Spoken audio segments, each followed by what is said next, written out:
There's a version of you that only comes out after midnight. He's braver, faster, stronger, and maybe even smarter than the one who went to work today. He makes hard decisions, and when he does something difficult, the world actually stops to notice. The strange thing is, he isn't real. He's a character on a screen, and yet some nights he feels more like you than you do. We spend billions of hours a year inside worlds that don't exist. And the easy explanation is that we're escaping, running from something. But I don't think that's it. I think it's the opposite.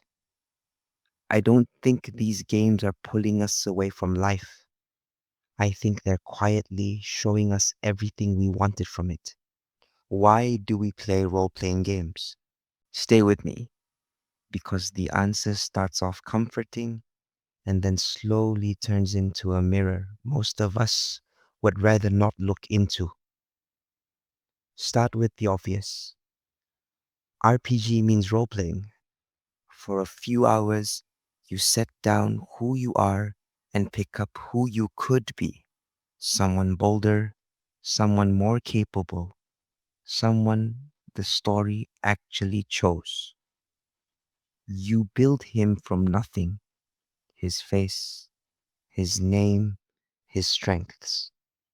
And in the small act, you admit something you'd never say out loud: that given the chance to be someone else, you already know exactly who you'd become. The game just hands you the chance.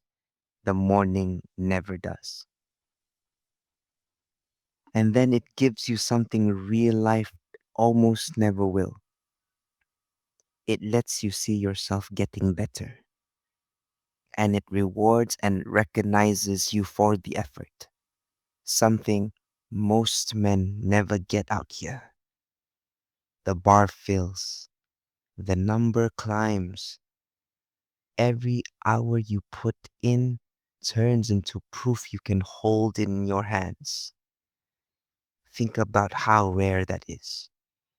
You can work on yourself for years out here and have no idea if you've moved an inch. But in there, progress is never in doubt. Every step logged as another percent, pulling you closer to the maximum.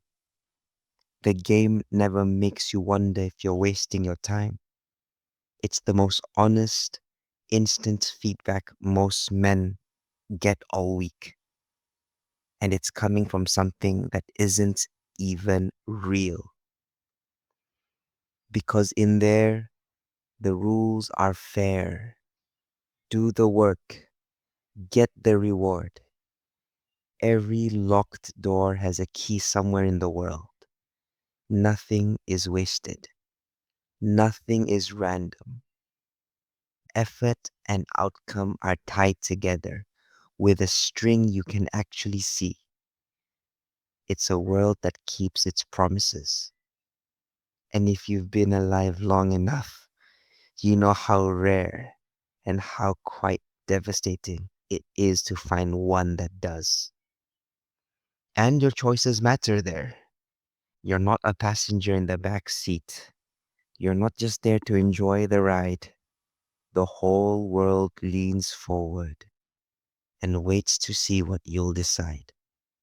Out here, modern life can make a man feel optional, like the story would roll on the same, whether he showed up or not. He doesn't get to be the billionaire, or the sports star, or the chosen one, but in there, he's essential. The kingdom doesn't get saved without him. Tell me that isn't the most seductive feeling in the world. Now, here's where it gets deeper than pixels. None of this is new.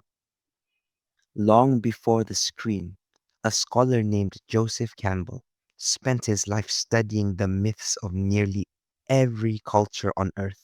And he found that underneath, they were all telling the same story: an ordinary soul living an ordinary life, is called to leave the familiar behind to face trials and to come back changed into something he wasn't before.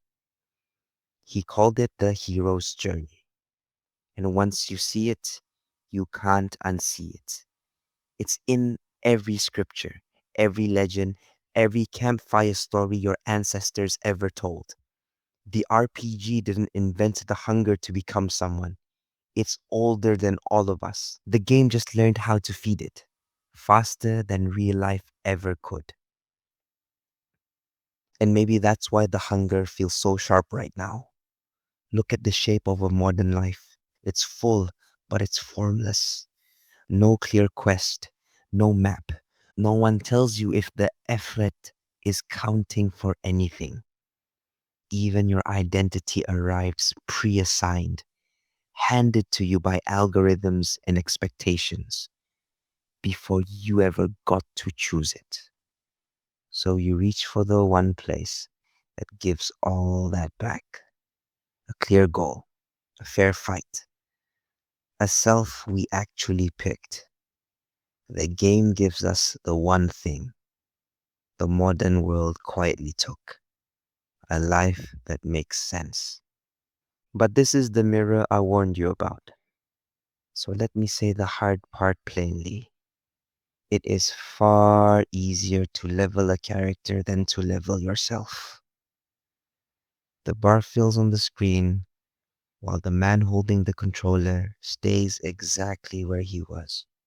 The hero grows, his author doesn't, and an escape that asks nothing of you, that rewards you for staying still, can very slowly begin to replace the very life it was supposed to give you a break from.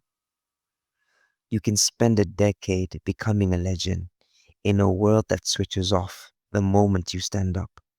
And that's the danger no loading screen ever warns you about. But I didn't bring you here to tell you to put your controller down, no. Because look closer at what we just found.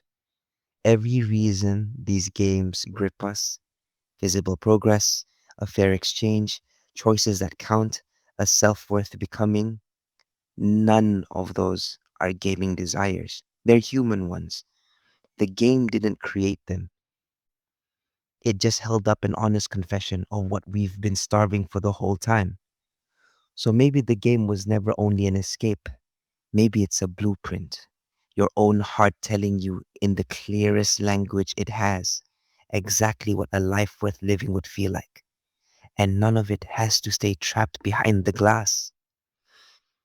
Because the oldest stories, the ones Campbell spent his life chasing, they all whisper the same thing: that you were already placed inside a journey that matters, one with real stakes, a real trial, and a self you were always meant to grow into.